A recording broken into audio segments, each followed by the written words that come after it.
I don't know about you, but it feels like Final Draft, the screenwriting software, is at a crossroads this year.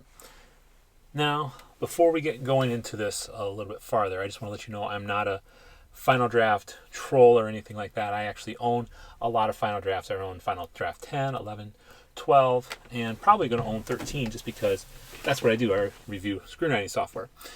However, at the same time, we have seen the failed launch of Final Draft 13. So I can like a program, but also be critical of it at the same time. I think a lot of times we're so binary about stuff that we forget that we can have two opinions, and that's okay. Now, Final Draft, as you know, is used by about 95% of the entertainment industry, and I'll show you that on their website because they're very good about telling you about that. Folks, they really phoned it in with this type of upgrade, and people on social media are letting them know. And how do I know that? Because if you look at Final Draft 13, I have one of the top videos on there, and because when I gave my first raw reaction to looking at Final Draft 13, the funny part was I had just gotten done doing a video about how I thought aspiring screenwriters should take a look at Final Draft 13 to allow them to see what features they like and what costs they would like. And then the next day I get a comment from one of my viewers that said, hey, Final Draft 13 has been released. And that was how I knew Final Draft 13 was released. Now, just for some reference, because I think it's important to know when we think of an upgrade, what does that really mean? And because sometimes you can get software upgrades fairly quickly. Well, Final Draft 12 was released on April 12th, 2021. So it's been a little while. So it's been about 2.5 years since the last big release. And this sort of fits the pattern for Final Draft. It's every 2.5 years you get an upgrade from. There was an upgrade between 10 and 11, 11 and 12. And like Final Draft 12, Final Draft 13 was unannounced, which I really find really odd. But unlike Final Draft 12, there were not a lot of new features. In fact, the biggest addition to the features of Final Draft, mind you, the software that the whole industry uses is, wait for it, emojis. Yes, emojis. But didn't they make a good movie about that already? I digress. I don't know about you, but this doesn't seem like 2 to 2.5 years worth of work to make Final Draft a better program. Maybe like 2.5 weeks, because I don't think with the amount of tweaking that they did. Now, to be fair, they have tweaked a lot of the other features in Final Draft 13. And I'm going to hopefully be doing a comparison video between what that looks in 12 and what that looks in 13, so you can see for yourself what if you want to upgrade. Now, as much as I like Final Draft, again, I use it, I find it comfortable. I've been using it since Final Draft 10, so that's got to tell you something. I've been with them through several different iterations of the software so far. This update really felt like a kick in the teeth. And even more insulting, they're charging you $100 for this upgrade. It sort of made me feel like Angry Joe when he has a software company say that they're going to add blue to a video game. And you know how much Angry Joe likes that. Oh, I'm sorry, it's fucking shiny blue! Oh, well, fucking that's great now, isn't it? Oh, well, good for you! The reason for this anger, and the reason why this upgrade can feel very insulting is as good as Final Draft is, and I'm not disputing that it's not a good piece of software. There are some areas that need a lot of fixes than others. The mobile versions are just awful. You don't get the same type of features on the mobile platforms. They're basically glorified word editors. We're not even talking about the stability of the products as well either. That's one of the main complaints when you read the complaints is there's not a lot of stability for the Final Draft mobile product. And then a lot of things I saw online too, especially on Reddit, was how my PC brothers and sisters haven't had it fixed in the UI. There's not a lot of stability with the PC version of Final Draft. I thought that would be priority number one. You should have software that functions very similarly, and I know there's differences in the programming language and stuff like that between Mac and PC, but it's 2024. You've had a lot of time to work on this, and yet when I look at the Reddit comments, it sounded like it's something that they can't really touch, and I don't know if that's true or not, but that was sort of the feedback that I saw on Reddit from one of the representatives from Final Draft was, well, we're still working on it.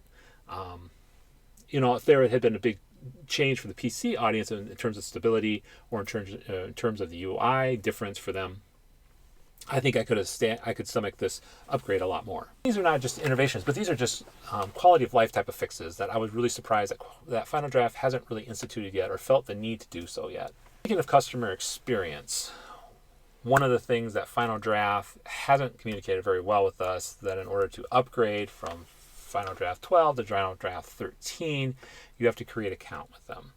Now, this is different than what they've had before, and again, I think it's important that they should have communicated this with their user base. I mean, it's not a big deal, but it is a big deal. I mean, if you have to do something different than what you've done in the past, you would think they would say, hey, you're going to have to create a Final Draft account with us. Again, I don't know why that's such a big deal that they couldn't communicate that to begin with, but, what do I know? And here's a bigger question. Why the secret launch? And I've never really understood this. I think most companies, when they're having a new upgrade, are like, hey, we're having a new upgrade, just to let you know, so you can see all the great things that we're doing. It's sort of like whenever Final Draft releases, it's like a secret menu item on a fast food restaurant. You have to really look for it, and it's like, okay, why are you doing that?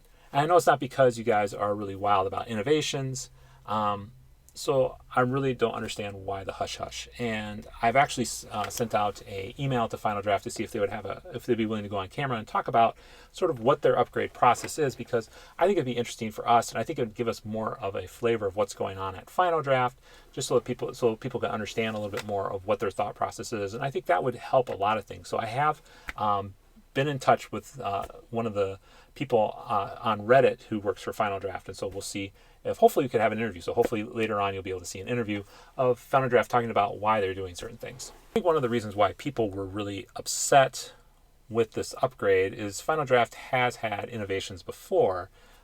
People can always poo-poo the innovations. They didn't like it for whatever reason, but the lack of innovations here speaks sort of volumes. So I've been putting this off enough. Let's look at the innovation. Well, Final Draft really didn't have a lot for 13. Basically, emojis.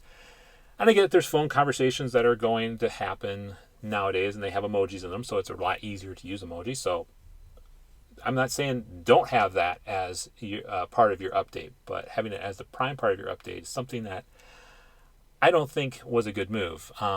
It should be like next to last on a list of 7 to 8 great innovations, or maybe, but not number 2 on a list of 3. The other 2 on that list are just as underwhelming, but I stand corrected for a new thing. At least looking at the Final Draft 13 website, writer productivity is the only really other innovation, which is sadly more of an industry standard now than a truly innovation. Arc Studio Pro does that, Story Architect does that, heck, even Squibbler has that innovation feature. This reminded me of who was in the boardroom who were saying like this would be a great update and people aren't going to mind paying $100 for.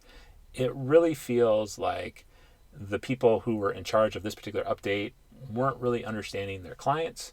And as much as it's a 95% of the industry, I think this has been a really big misstep for Final Draft 13. So I don't like just to criticize. I like to also give suggestions because I think it's important to give suggestions as well too. So how would I have approached this upgrade a little differently? Well, I wouldn't have charged people as much money. I would have charged people $20 or made it a free upgrade. But I know they have to make money, so why not $20? And I know we can wait till Christmas and it'll be down to about $59, or in the summer probably down to $79. But still, this does not feel like a upgrade that's worth more than $20, unless there's other stuff in there that I haven't gotten to yet that really brings us up to the next level of a $100 upgrade. Now, in all of this as well too, people might be saying, well, should we even, if you don't have Final Draft at all, I still think Final Draft, buying the whole program, if you've never had Final Draft before, is fine buying 13 because you have a lot of good stuff in 12. You've had a lot of good progression up to 13. So I would still suggest buying Final Draft 13 if you've never bought Final Draft before. I'm just more concerned with the upgrade. So let's just take a minute and talk about innovation. What could they have done in terms of innovation for Final Draft 13? Well, the big one is AI. And AI right now in the writing community is a very divisive topic. So I sort of understand why they didn't do it, but it would have been nice for them to come out with a statement saying, hey, we're not going to put AI in because there has been a lot of division within AI. Some people just think that you just want the AI to write the script for you. Other people like to use it as a writing partner, as a brainstorming partner. That's what I like to use it for brainstorming. Or if I'm having problems with a set of lines that I feel are too wordy, have it go back through and try to shrink down the amount of writing there to make it a tighter writing. So I use it for that type of features. What I think would be innovative for Final Draft would have been able to put in some type of AI, but AI that you could turn on or off. You have a clickable button to say, hey, I want AI to help me, or I don't want AI. That way you sort of please both sides. So if you have people who want to use AI, they have the possibility for doing that. And then if they don't want to use AI, they can just turn it off and they won't be tempted to use it. So they could have just done something really small. Maybe make a character name generator or something along those lines, or maybe a scene locator description tool or something along those lines. They could have done something small just to try to see how that would fit and integrate into the program. The problem with Final Draft is they need to dabble in the program because there's a lot of other softwares, Squibbler, Story Architect, Arc Studio Pro, I can just name those 3 softwares off the top of my head, are beginning to dabble with AI. And I think that is the next iteration in terms of screenwriter software. Screenwriter software is going to turn from more than just being a program where you type in what you want to being a writing partner. And Final Draft, I believe, is going to start losing its monopoly within the industry if it doesn't begin to evolve and to change a little bit. So AI is just one of the innovations they could have worked on. Now, they could have done something like design a tool to help us understand our characters better, like what Story Architect does. They could have made something that would allow us to better understand the relationship, sort of like Scryte does. If you haven't seen this tool in Scryte, it's really neat. It really helps you sort of figure out the relationships between different people. I believe Story Architect also has something very similar to that. Now, these are just a couple things I can think of off the top of my head, but it doesn't really scratch the surface of what the community has been asking for. And that's the other thing, too. It doesn't seem like there's been a lot of community input into this particular program. And so if they're looking for ideas, they're like, well, we don't know any new ideas. Talk to your community because they'll definitely tell you what they need. You might be asking yourself, why is this important to talk about today? Now, believe it or not, the market for screenwriting software is actually going up. In 2022, it was about $115 million as an industry. But by 2030, that's going to more than double to $250 million.